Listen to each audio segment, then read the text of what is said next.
ಆಕಾಶವಾಣಿ ಭದ್ರಾವತಿ. ಚೈತ್ರವನ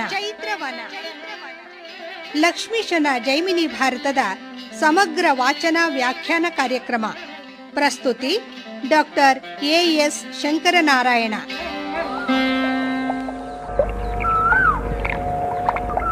ಪ್ರಿಯ ಕೇಳುಗರೆ, ಇಂದಿನ ಚೈತ್ರವನ ಕಾರ್ಯಕ್ರಮದಲ್ಲಿ ಲಕ್ಷ್ಮೀಶನ ಜೈಮಿನಿ ಭಾರತದಲ್ಲಿ 7ನೆಯ ಸಂಧಿಯ ಕೆಲ ಪದ್ಯಗಳ ವಾಚನ ಹಾಗೂ ವ್ಯಾಖ್ಯಾನವನ್ನು ಕೇಳಲಿದ್ದೀರಿ. ವಾಚನ ಮಾಡಲಿದ್ದಾರೆ ಶ್ರೀ ಎಂ.ಎಸ್. ಅನಂತನಾರಾಯಣ. ವ್ಯಾಖ್ಯಾನ ಮಾಡಲಿದ್ದಾರೆ ಶ್ರೀ ಹೊಸಹಳ್ಳಿ ರಾಜಾರಾಮಮೂರ್ತಿ.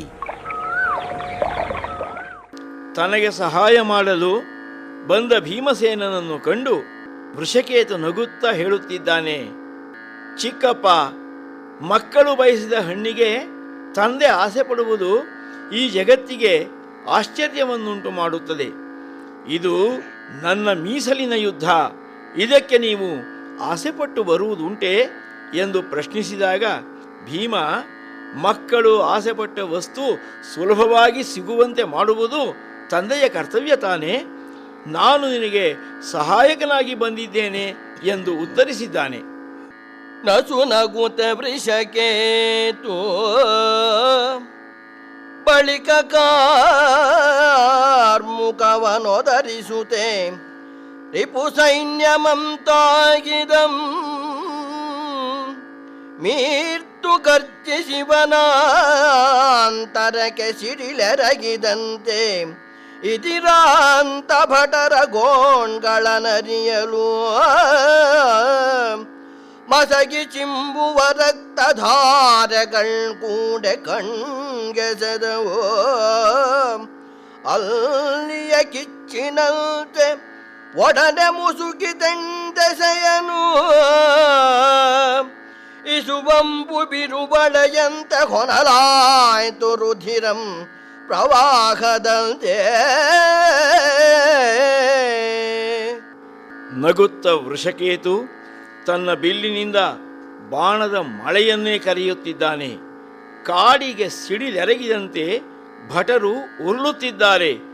8 ದಿಕ್ಕುಗಳಿಂದ ಸುರಿಯುತ್ತಿರುವ ಬಾಣದ ಮಳೆಗೆ ರಕ್ತ ಪ್ರವಾಹದಂತೆ ಎಲ್ಲೆಡೆ ಹರಿಯುತ್ತಿದೆ. ಝಷಕೇತನಂ ತನಗೆ ಸೋಲ್ದು ಹಿಮ್ಮೆಟ್ಟಿದಂ ವೃಷಭಾಂಕಿತ ಧ್ವಜಸ್ತಂಭದವನಾರಿವಂ ವಿಷಮ ಗೋಪಾಲನಲ್ಲೆನುತೆ ಕಡುಗೋಪದಿಂದ ಅನುಸಾಲ್ವನಿವನ ಮೇಲೆ ಇಶುವೃಷ್ಟಿಯಂ ಕರೆಯಲು ಆಕರ್ಣ ಸಂಭವಂ ಮೃಷಯಲ್ಲದೆನ್ನೊಡನೆ ತೋರಿಸಾನಿಲ್ಲ ಪೌರುಷವನು ಎಂದು ಎನುತವಂ ಮುಸುಕಿದಂ ಪೊಸಮಸಯ ವಿಷಿಕದೊಳ್ ಅವನ ರಥವನು. ಮೀನಕೇತನನಾದ ಪ್ರದ್ಯುಮ್ನನು ನನಗೆ ಸೋತು ಹಿಮ್ಮೆಟ್ಟಿದ್ದಾನೆ. ವೃಷಭಧ್ವಜನಾದ ಇವನು ಗೋಪಾಲನಂತೆ ಕಾಣುತ್ತಿಲ್ಲವಲ್ಲ ಎಂದು ಸಿಟ್ಟಿನಿಂದ ಅನುಸಾಲ್ವ ಬಾಣದ ಮಳೆಯನ್ನು ಕರೆಯಲು ಕರ್ಣನ ಮಗನೂ ಪ್ರತಿಯಾಗಿ ಶರಪ್ರವಾಹವನ್ನು ಹರಿಸುತ್ತಿದ್ದಾನೆ. ಉಚ್ಚಳಿಸಿ ಹಾಯ್ದು ಬಂಬುಗಳ್ ಅವನ ಕಾಯದಿಂದೆಚ್ಚರಿಲ್ಲದೆ ನಿಮಿಷ ಮಿರ್ದು ಚೇತರಿಸಿಕೊಂಡೆಚ್ಚನನು ಸಾಲ್ವನನು ಈ ಕನ್ನಜನ ವಕ್ಷಸ್ಥಲವನೊಂದು ಬಾಣದಿಂದೆ ಅಚ್ಚ ಪೂರಾಯ ಗಾಯದೊಳೆ ಮೈ ಮರೆದು ಕಣ್ಮುಚ್ಚುತ್ತೆ ವರೂಥದೊಳ್ ಮಲಗಲ್ಗೆ ಕಂಡು ಕದಿವೆಚ್ಚಿ ಪವಮಾನುಜಂಬದವನ ತೇರನಪ್ಪಳಿಸಿದ ಬಲ್ಗದೆಯೊಳೋ. ವೃಷಕೇತುವಿನ ಬಾಣಗಳು ಅನುಸಾಲ್ವನ ಮೈಯನ್ನು ಚುಚ್ಚಿಕೊಂಡು ಒಂದು ಕ್ಷಣ ಎಚ್ಚರ ತಪ್ಪುತ್ತಾನೆ ಆತ. ನಂತರ ಕೋಪದಿಂದ ಎದ್ದು ವೃಷಕೇತುವಿನ ಎದೆಗೆ ತೀಕ್ಷ್ಣವಾದ ಬಾಣವೊಂದನ್ನು ಬಿಡಲಾಗಿ ವೃಷಕೇತು ಎಚ್ಚರ ತಪ್ಪಿ ರಥದಲ್ಲಿ ಮಲಗುತ್ತಾನೆ. ಇದನ್ನು ಕಂಡು ಭೀಮಸೇನನು ಕೂಡಲೇ ಧಾವಿಸಿ ಬಂದು ಅನುಸಾಲ್ವನ ರಥವನ್ನು ತನ್ನ ಗದೆಯಿಂದ ಅಪ್ಪಳಿಸಿದ್ದಾನೆ. ಮುಗ್ಗಿದುದು ಕುದುರೆ ಸಾರಥಿ ಮಡಿದನು, ಆ ರಥಂ ನೆಗ್ಗಿದುದು ಚಿಗಿತನನು ಸಾಲ್ವನು, ಆತನ ಬಲಂ ಮುಗ್ಗಿದುದು ಸಂತಣಿಸಿ ಪವನ ಜನ ಮೇಲೆ ಶಸ್ತ್ರಾಸ್ತ್ರ ಪ್ರಯೋಗದಿಲ್ದೆ ತಗ್ಗಿದುದು ದಿಗ್ಧಂತಿ ಭೋಗಿರಾಜನ ಕೊರಲ್ ಕುಗ್ಗಿದುದು ಧರಣಿ ತಲಮಿಭಾಗಮಾಗಿ ಸಲೆ ಹಿಗ್ಗಿದುದು ಪೋಗೆನಲ್ ಪೊಯ್ದನುರುಗದೆಯಿಂದೆ ಪರಸೈನ್ಯಮಂ ಭೀಮನು.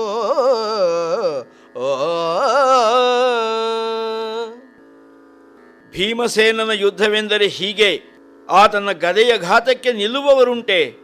ಭೀಮನ ಗದಾಘಾತಕ್ಕೆ ಅನುಸಾಲ್ವನ ಕುದುರೆಗಳು ಹಿಂದೆ ಸರಿಯುತ್ತವೆ. ಸಾರಥಿ ಮಡಿಯುತ್ತಾನೆ, ರಥ ಮುರಿಯುತ್ತದೆ. ಅನುಸಾಲ್ವ ಅಂತರಿಕ್ಷಕ್ಕೆ ಹಾರುತ್ತಾನೆ. ಸೇನೆಯೆಲ್ಲ ಭೀಮನನ್ನು ಆಕ್ರಮಿಸುತ್ತದೆ. ಈ ಯುದ್ಧದ ಭರದಲ್ಲಿ ದಿಗ್ಗಜಗಳು ಕುಸಿಯುತ್ತಿವೆ. ಆದಿಶೇಷ ಭೂಮಿಯನ್ನು ಹೊರಲಾರದೆ ತಲೆದಗ್ಗಿಸುತ್ತಾನೆ. ಭೀಮನ ಗದಾಘಾತಕ್ಕೆ ಭೂಮಿಯೇ ಬಾಯ್ಬಿಡುತ್ತಿದೆ. ಕಾದಿದಂದಗುವಡದ ಮುನ್ನವೇ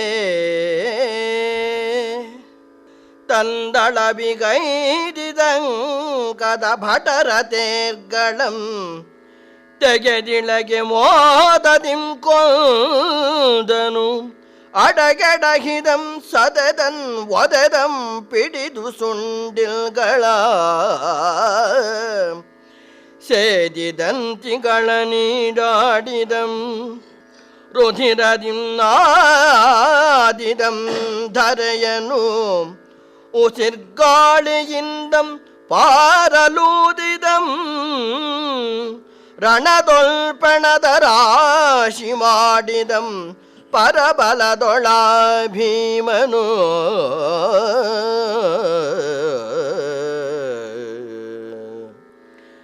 ಭೀಮಸೇನನ ಯುದ್ಧದ ವೈಭವ ಅಷ್ಟಕ್ಕೆ ನಿಲ್ಲುವುದಿಲ್ಲ.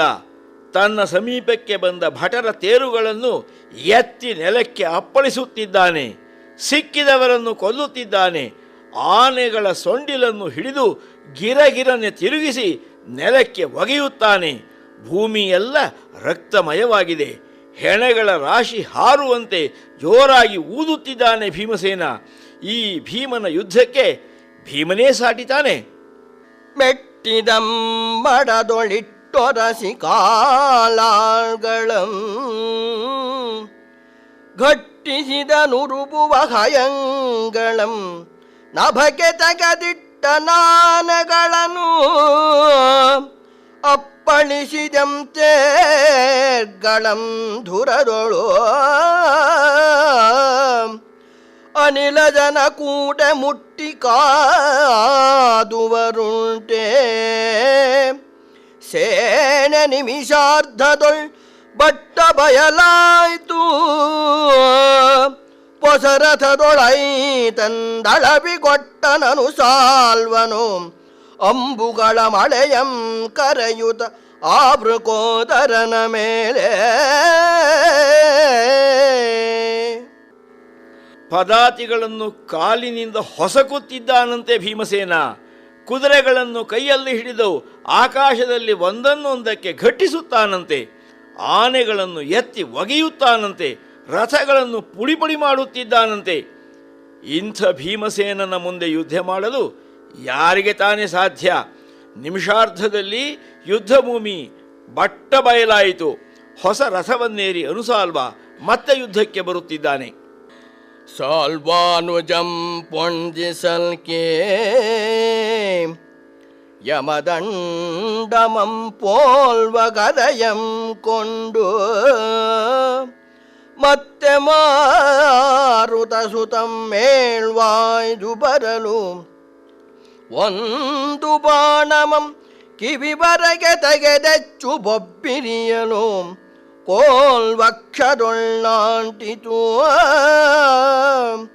ಅಳಬಳಿದು ಪವನಜಂ ತೇಲ್ವನಿತರೊಳ್ ಕಂಡು ದೈತ್ಯನುಳಿರಧಟರ್ಗೆ ಸೋಲ್ವನೆಂದು ಅಚ್ಯುತಂ ತಾನೆ ಕೋಪದಿಂದ ಹವಕ್ಕೆ ನಡೆತಲ್ದನು. ಸಾಲ್ವಾನುಜನು ಬಾಣವನ್ನು ಬಿಡುತ್ತಾ ಸಮೀಪಕ್ಕೆ ಬರಲು ತನ್ನ ಯಮದಂಡವನ್ನು ಹೋಲುವ ಗದೆಯನ್ನು ಕೊಂಡು ಭೀಮ ಆತನನ್ನು ಎದುರಿಸಿದ್ದಾನೆ. ಹಾಗೆ ಬರುತ್ತಿರುವ ಭೀಮನ ಮೇಲೆ ತೀಕ್ಷ್ಣವಾದ ಬಾಣವೊಂದನ್ನು ಹೂಡಿ ಭೀಮಸೇನನ ಎದೆಗೆ ತಾಗಿಸಿದ್ದಾನೆ ಅನುಸಾಲ್ವ. ಈ ಬಾಣಘಾತದಿಂದ ಭೀಮ ಪ್ರಜ್ಞೆ ತಪ್ಪುತ್ತಿರುವಾಗಲೇ ಶ್ರೀಕೃಷ್ಣ ತಾನೇ ಕೋಪದಿಂದ ಈ ಅನುಸಾಲ್ವನು ಬೇರೆಯವರಿಗೆ ಸೋಲುವವನಲ್ಲ, ನಾನೇ ಒಂದು ಕೈ ನೋಡಿಬಿಡುತ್ತೇನೆ ಎಂದು ಹೇಳಿ ಅನುಸಾಲ್ವನ ಮೇಲೆ ಯುದ್ಧಕ್ಕೆ ಬರುತ್ತಿದ್ದಾನೆ. ದರ್ಪದಿಂ ಕುದುರೆಯಂ ಕೊಂಡು ಬಗೆನೆಲ್ದು ಕಂದರ್ಪನೊಂದೆಸೆಯೊಳ್ ಉರಬಣಿಸಿದಂ ಕೂಡೆ ನಡೆದರ್ಪರ ಬಲಗೆ ಸಂಪಕೃತ ವರ್ಮಗದ ಸಾತ್ಯಗಿ ಪ್ರಮುಖ ಯದುವೀರರು ಸರ್ಪವೈರಿಧ್ವಜನ ರಥ ಮೈದೆ ಕಂಡು ನೇ ಸರ್ಪಲವ ನಡಗಿಸುವ ಚಕ್ರದಿಂ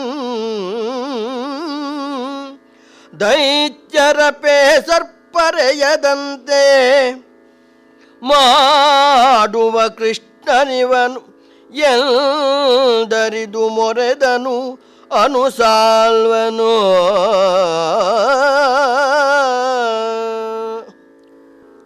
ಸೋತು ಯುದ್ಧದಿಂದ ಹಿಂಗಿದ್ದ ಮನ್ಮಥ ಮತ್ತೆ ನಾನು ಕುದುರೆಯನ್ನು ತರುತ್ತೇನೆ ಎಂದು ಹೇಳಿ ಆಕ್ರಮಿಸುತ್ತಿರಲು ಅವನ ಜತೆಗೆ ಸಾಂಬ, ಕೃತವರ್ಮ, ಗದ, ಸಾತ್ಯಕಿ ಮೊದಲಾದ ಯದುವೀರರು ಕೂಡಿಕೊಂಡಿದ್ದಾರೆ. ಇತ್ತ ಗರುಡಧ್ವಜದ ರಥ ಬರುತ್ತಿರುವುದನ್ನು ಕಂಡು ಹಲವು ಸೂರ್ಯರ ಪ್ರಕಾಶವನ್ನು ಹೊಂದಿರುವ ಚಕ್ರದಿಂದ ದೈತ್ಯರನ್ನು ನಾಮಾವಶೇಷ ಮಾಡುತ್ತಿರುವ ಕೃಷ್ಣ ಇವನೇ ಎಂದು ತಿಳಿದು ಅನುಸಾಲ್ವನು ಕೃಷ್ಣನ ಮೇಲೆ ಏರಿ ಬರುತ್ತಿದ್ದಾನೆ. ಪೊಳೆವ ಮಿಂಚುಗಳೈಸೆ ತೇಜಿಗಳಿವಲ್ಲ ಬಲ್ಬೊಳಗುಗಳಿವೈಸೆ ರಥಚಕ್ರಧ್ವನಿಗಳಲ್ಲ ತೊಳಗುವ ಮರೇಂದ್ರ ಕಾರ್ಮುಕಮೈಸೆ ಪಿಡಿದಿರ್ದ ಶಾಂಗಧನುವಲ್ಲ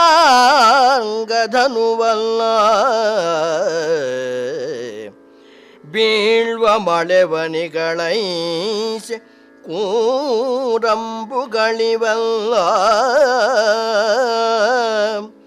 ಕಣ್ಗೊಳಿಪ ಕಾರ್ಮುಗಿಲೈಸೆ ಕೃಷ್ಣನೆಲ್ಲೆಂಬವೋಳ್ ಕೊಳುಗುಳಕ್ಕೆ ಮೈದೋರೆ ಕಂಡು ಕಲಿಸಿಂಹದಂತಿದಿರಾದನು ಅನುಸಾಲ್ವನು. ಶ್ರೀಕೃಷ್ಣನ ಯುದ್ಧ ವೈಖರಿಯನ್ನು ಉಪಮಾಲೋಲ ಬಣ್ಣಿಸುವ ಬಗೆಯನ್ನು ನೋಡಿ. ಕೃಷ್ಣನೆಂಬ ಕಾರ್ಮೋಳಕ್ಕೆ ಹೊಳೆವ ಮಿಂಚುಗಳೇ ಕುದುರೆಗಳು, ಗುಡುಗು ರಥಚಕ್ರಧ್ವನಿ, ಬಿಲ್ಲು ಕಾಮನ ಬಿಲ್ಲು, ಮಳೆಹನಿಗಳೇ ಬಾಣುಗಳು. ಇಂಥ ಶ್ರೀಕೃಷ್ಣ ಯುದ್ಧರಂಗಕ್ಕೆ ಬರಲು ಕಲಿಸಿಂಹದಂತೆ ಅನುಸಾಲ್ವನು ಮಾರಾಂತಿದ್ದಾನೆ. ವ್ಯಗ್ರದಿಂದೈದುವ ಮುರಾರಿಯಂ ಕಂಡು ತಂದಗ್ರಜನನಂದು ಕೊಂದ ಪಗೆವನು ಈತನಂ ನಿಗ್ರಹಿಪೆನೆಂದು ಕಣೆನ ಕರಿಂದ ಅಚ್ಯುತನ ಹಯ ಚತುಷ್ಟಯವನಿಸಲು ಉಗ್ರಶರಘಾತಿಗವು ಸೂತನಂ ಕೈಗೊಳ್ಳದೆ ವಿಗ್ರಹವನುಳಿದೊಂದು ಕಡೆಗೆ ಹಾಯ್ದವು. ಯದುಕುಲಾಗ್ರಣಿಯನು ಇದಿರೆ ಕಾಣದೆ ನೊಂದು ತನ್ನ ವರ್ಗನು ಸಾಲ್ವ ನಿಂತೆಂದನು. ತನ್ನ ಅಣ್ಣನನ್ನು ಕೊಂದ ಪರಮ ವೈರಿಯಾದ ಮುರಾರಿಯನ್ನು ಕಂಡು ಆತನನ್ನು ನಿಗ್ರಹಿಸಲು ಅನುಸಾಲ್ವನು 4 ಬಾಣಗಳನ್ನು ಹರಿಯ 4 ಕುದುರೆಗಳ ಮೇಲೆ ಪ್ರಯೋಗಿಸಿದಾಗ ಬಾಣದ ನೋವಿಗೆ ಕುದುರೆಗಳು ಸಾರಥಿಯ ಅಂಕೆ ತಪ್ಪಿ ದಿಕ್ಕಾಪಾಲಾಗಿ ಓಡಿ ಹೋದವು. ತನ್ನೆದುರಿನಲ್ಲಿದ್ದ ಕೃಷ್ಣ ರಥ ಸಮೇತ ಇಲ್ಲವಾದಾಗ ದುಃಖಿತನಾದ ಅನುಸಾಲ್ವ ತನ್ನವನನ್ನು ಕುರಿತು ಹೇಳುತ್ತಾನೆ. ನವೆದ ಪುದೋಪನಿವಾರಂ ಈ ವಧನಮಂ ತರಿಸಲ ವಿಚಾರದು ಪ್ರಜೆಗಳಲಸಿದರೋ ದೇಶದೊಳ್ತವ ಕಮಿಗೆ ನಾರಿಯಲ್ ಪತಿಗಳಿರಲ್ ಅನ್ಯರೊಳ್ ಮರೆದಪರು ಮತ್ಯೋಷಕ್ಕೆ ತವೆ ಪುತ್ರರಿಲ್ಲದೆ ಅಳಿದವರೊಡಬೆ ಸಾರ್ಧಪುದೋ ತವೆ ಪುತ್ರರಿಲ್ಲದಳಿವರೊಡಬೆ ಸಾರ್ಧಪುದೋ ಬವರ ಕೈ ತಂದರಿಪು ಕೃಷ್ಣನಂ ಕಾಣದಿಹ ಪವಣಾವುದಗಡ ಪೊಸದಿದು ತನ್ನ ಹಗೆ ಹರಿಯದು ಎಂದು ಚಿಂತಿಸುತ್ತಿದ್ದನು.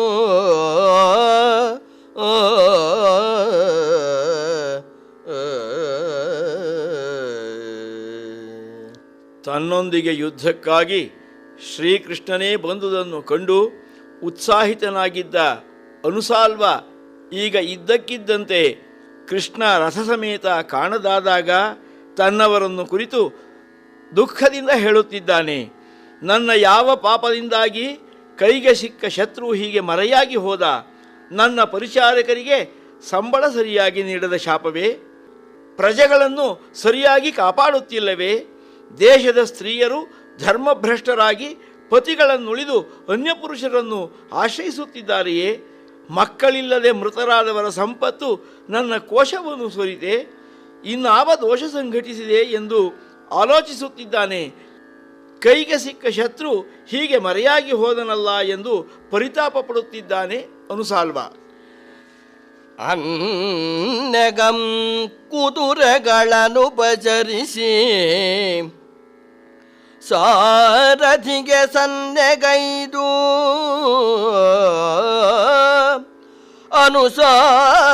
ಅನುಸಾಲ್ವನಭಿಮುಖಕ್ಕೆ ಮುರಹರಂ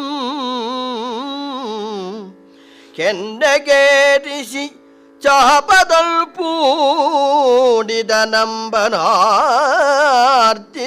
ಬರಲು ಅವನತ್ತಲು ಪನ್ನಗಾರಿಧ್ವಜಂ ಮಗುಳೈತರಲ್ ಕಂಡು ತನ್ನೊಳ್ಪೊಣರುವ ಭರದಿಂಬಲ್ದು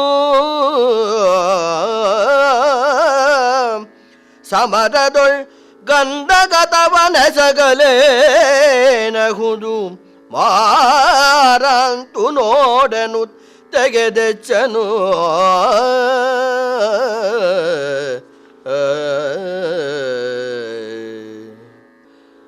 ಆ ವೇಳೆಗೆ ಕುದುರೆಗಳನ್ನು ಉಪಚರಿಸಿ ಕೃಷ್ಣ ಯುದ್ಧಭೂಮಿಗೆ ಮತ್ತೆ ಆಕರ್ಣ ಅಂತ ಸೆಳೆದ ಬಾಣದೊಂದಿಗೆ ಬರುತ್ತಿರುವುದನ್ನು ಕಂಡು ಅನುಸಾಲ್ವ, ಹೇಳಿ, ನನ್ನೊಂದಿಗೆ ಯುದ್ಧಕ್ಕೆ ಬಂದವನು ಸ್ಥಿರವಾಗಿ ನಿಂತು ಯುದ್ಧ ಮಾಡು, ಮೋಸದ ಯುದ್ಧ ಬೇಡ ಎಂದು ಮೂದಲಿಸುತ್ತಿದ್ದಾನೆ.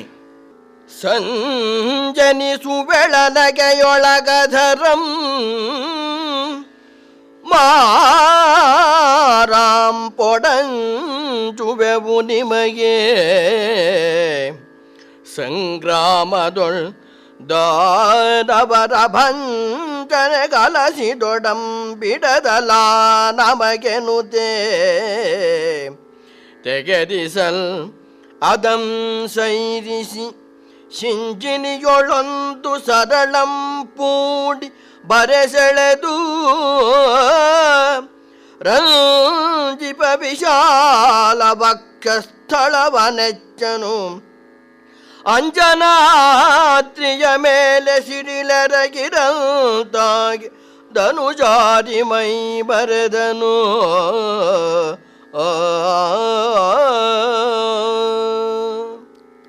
ಆತನ ಮೂದಲಿಕೆಯ ಮಾತನ್ನು ಕೇಳಿ ಕೃಷ್ಣ ನಗುತ್ತಾ, ನಿನ್ನೊಂದಿಗೆ ಯುದ್ಧ ಮಾಡಲು ನಮಗೆ ಭಯವಾಗುತ್ತಿದೆ.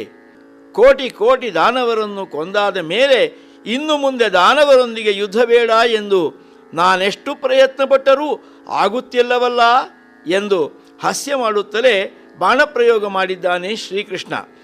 ಈಗ ಅನುಸಾಲ್ವನು ತೀಕ್ಷ್ಣವಾದ ಬಾಣವೊಂದನ್ನು ಸೆಳೆದು ಶ್ರೀಕೃಷ್ಣನ ಹರವಾದ ಎದೆಯ ಮೇಲೆ ಪ್ರಯೋಗಿಸಲು ಅಂಜನಾದ್ರಿಯ ಮೇಲೆ ಸಿಡಿದು ಅಪ್ಪಳಿಸಿದಂತಾಗಿ ಕೃಷ್ಣ ಮೈಮರೆದು ಮಲಗಿದ್ದಾನೆ. ಪಾಥೋರುಹಾಕ್ಷಣಂ ದಾರುಕಂ ನಿಟ್ಟಿಸಿ ವರೋತಮಂ ತಿರುಗಿಸಿದನು. ಅಖಿಳಯಾದವರ ವರಯೂಥಮದು ಮಸಗಿತು. ಭಯಗೊಂಡು ಪುರಜನದ ನೆರವಿ ಪೆರ್ಬಾಗಿಲ್ಗಳ ವೀಚಿಗಳ್ ಇಟ್ಟಣಿಸಿ ಪಟ್ಟಣಕ್ಕೆ ಸರಿಯೇ ನರನಾಥ ನಿರ್ದಲ್ಲಿ ಬೆರಗಾಗೆ ನಿಲ್ದಂ ವಧೂಯೂಥಂ ಅಸುರಾರಿಯಂ ಬಳಸಿತು. ಅದರೊಳ್ ಸತ್ಯಭಾಮೆ ನಗುತ್ತಿಲ್ತೆಂದಳು.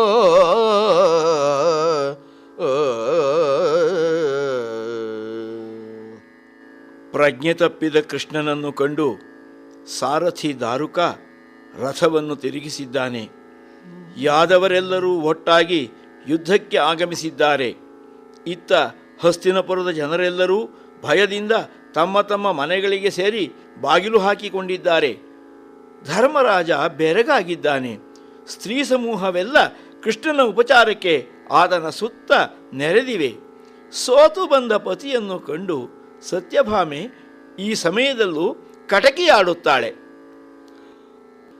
ದಾನವಂಗಿದಿರಾಗಿ ಪೋಗಿ ರಣದೊಳ್ ಪ್ರಾಣದಾನಂ ಪಡೆದು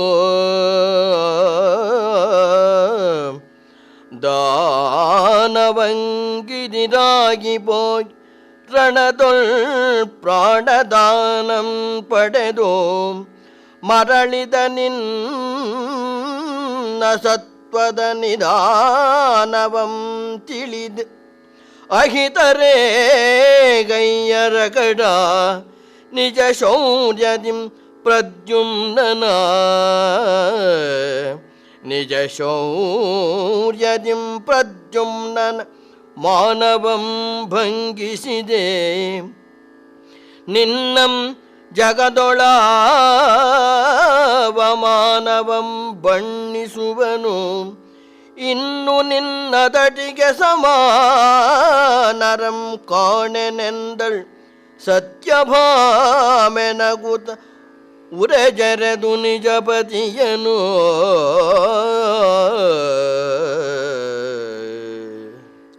ದಾನವನಿಂದ ಪ್ರಾಣದಾನವನ್ನು ಪಡೆದು ಮರಳಿದ ಹೇ ನಾಥ, ನಿನ್ನ ಶೌರ್ಯವನ್ನು ಕಂಡು ಶತ್ರುಗಳು ಅಪಹಾಸ್ಯಗೈಯುವುದಿಲ್ಲವೇ? ಸೋತು ಬಂದ ಮಗ ಪ್ರದ್ಯುಮ್ನನನ್ನು ಅಪಮಾನಗೊಳಿಸಿದೆ. ನಿನ್ನ ಸೋಲಿಗೆ ಈಗ ಆವ ಉಪಮೆ ಕೊಡಲಿ ಎಂದು ಪರಿಹಾಸ್ಯ ಮಾಡುತ್ತಿದ್ದಾಳೆ ಸತ್ಯಭಾಮಾದೇವಿ. ಕಂಡರೆತು ವಲ್ಲಭಯ ನುಡಿಗೆ ಲಜ್ಜಿಸಿ ಮನಂ ಕಂಡೆ ಕಣ್ಣಾಲಿಗಳ್ ಕೆಂಪಡರೆ ಖತಿಮಿಗಲ್ಗೆ ಅಂದಡ ಬಲಂಗಳಂ ನೋಡಿ ಹರಿಮತ್ತರಣಕನುವಾಗುತ್ತಿರಲಿತ್ತಲು. ನಿಂದು ವೃಷಕೇತುವು ಅನುಸಾಲ್ವನಂ ತಡೆದು ನೀ ನಿಲ್ದು ಮುರವೈರಿಯಂ ತೆರಳಿಸಿದ ವೀರ. ಎನ್ನಿಂದ ಉಳಿದೆಯಾದೊಡಾಂ ಕನ್ನಜನೆ ನಿಲ್ದನು ತೆಗೆದೆಚ್ಚು ಬೊಬ್ಬಿರಿದನು.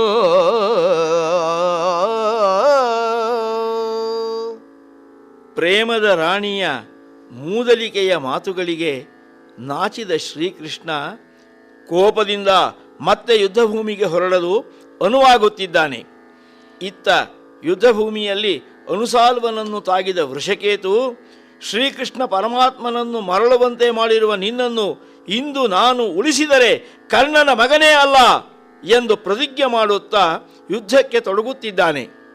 ಹೆಂಗುಸಂ ಕೊಂದಡತನದಿಂದೆ ಬಂಡಿಯಂ ಭಂಗಿಸಿದ ಬಲ್ಪಿಂದ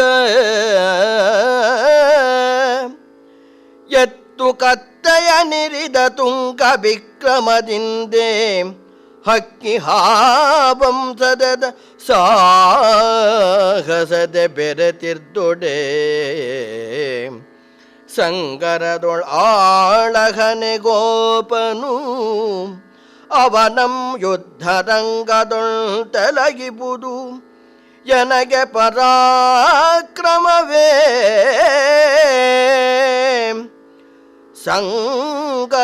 ಸಂಗರದೊಳಾಳಗನೆ ಗೋಪನು ಅವನಂ ಯುದ್ಧರಂಗದೊಳ್ ತೊಲಗಿಬುದು ಎನಗೆ ಪರಾಕ್ರಮವೇ ನೀನಂಗವಣೆಯಾವುದು ಎಮ್ಮೊಡನೆ ಸೆಣಸಿದೆಯನು ತೆಗೆದಚ್ಚನನು ಸಾಲ್ವನನು.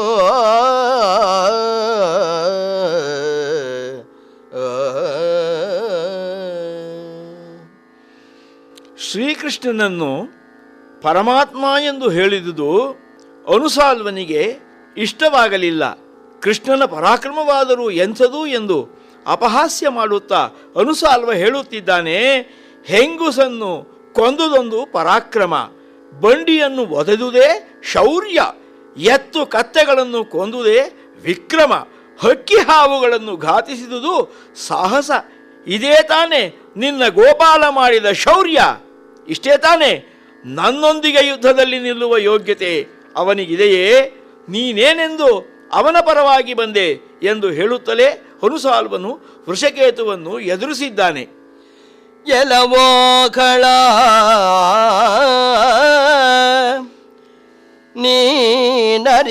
ನೀನರಿಯದಿದ್ದೊಡೇನು ಅಚ್ಯುತಂ ತಿಳಿಯ ಗೋಪಾಲನಲ್ಲವೇ ಕಪಟ ರೂಪದಿಂಬುಳಿದು ದುಷ್ಟರ ನೈದೆ ಶಿಕ್ಷಿಸದೆ ಮಾಂಡಪನೆ ನೊಣನೂರಿ ಮದ ಗಜವನು ಬಳಲಿಪುದು ಗಡಾದಿಟಂ ನಿನಗಸುರ ಕುಲ ಮಥನ ನಳುಕುವನೇ ಶಿವ ಶಿವ ನಿನ್ನೊಡನೆ ಸೆಣಸುವೊಡೆ ಬಲವಂತರಾವಲ್ಲ ನೋಡು ಸಾಕಿನ್ನೆನು ತೆಗೆದೆಚ್ಚನು ಇನಜಸೂನು.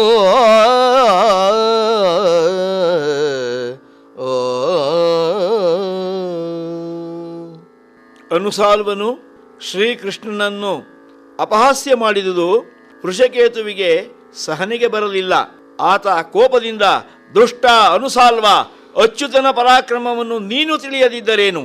ದುಷ್ಟ ಶಿಕ್ಷಣಕ್ಕಾಗಿ ಆತ ಕೈಕೊಂಡ ಸಾಹಸಗಳು ನಿನಗೇನು ಗೊತ್ತು? ಶ್ರೀಕೃಷ್ಣನೆಂಬ ಆನೆಯ ಮುಂದೆ ನೀನೊಂದು ಹುಳು. ಆತ ನಿನಗೆ ಅಳುಕುವನೇ? ಇರಲಿ, ನನ್ನೊಂದಿಗೆ ಸೆಣಸಿ ನೋಡು ಎಂದು ವೃಷಕೇತು ಬಾಣಪ್ರಯೋಗ ಮಾಡುತ್ತಾನೆ. ಇದುವರೆಗೆ ಲಕ್ಷ್ಮೀಶನ ಜೈಮಿನಿ ಭಾರತದಲ್ಲಿ 7ನೆಯ ಸಂಧಿಯ ಪದ್ಯಗಳ ವಾಚನ ಹಾಗೂ ವ್ಯಾಖ್ಯಾನವನ್ನು ಕೇಳಿದಿರಿ. ವಾಚನ ಮಾಡಿದವರು ಶ್ರೀ MS ಅನಂತನಾರಾಯಣ, ವ್ಯಾಖ್ಯಾನ ಮಾಡಿದವರು ಶ್ರೀ ಹೊಸಹಳ್ಳಿ ರಾಜಾರಾಮಮೂರ್ತಿ. ಚೈತ್ರವನ ಕೇಳಿದ್ರಿ. ಕಾರ್ಯಕ್ರಮದ ಪ್ರಸ್ತುತಿ ಡಾಕ್ಟರ್ AS ಶಂಕರನಾರಾಯಣ. ನಿರ್ಮಾಣ ನೆರವು ಸಂಜೀವ R ನಾಮಣ್ಣವರ್. ಇದು ಇಂದಿನ ಚೈತ್ರವನ. ಈ ಕಾರ್ಯಕ್ರಮ ಆಕಾಶವಾಣಿ ಭದ್ರಾವತಿ ಕೇಂದ್ರದ ಕೊಡುಗೆ.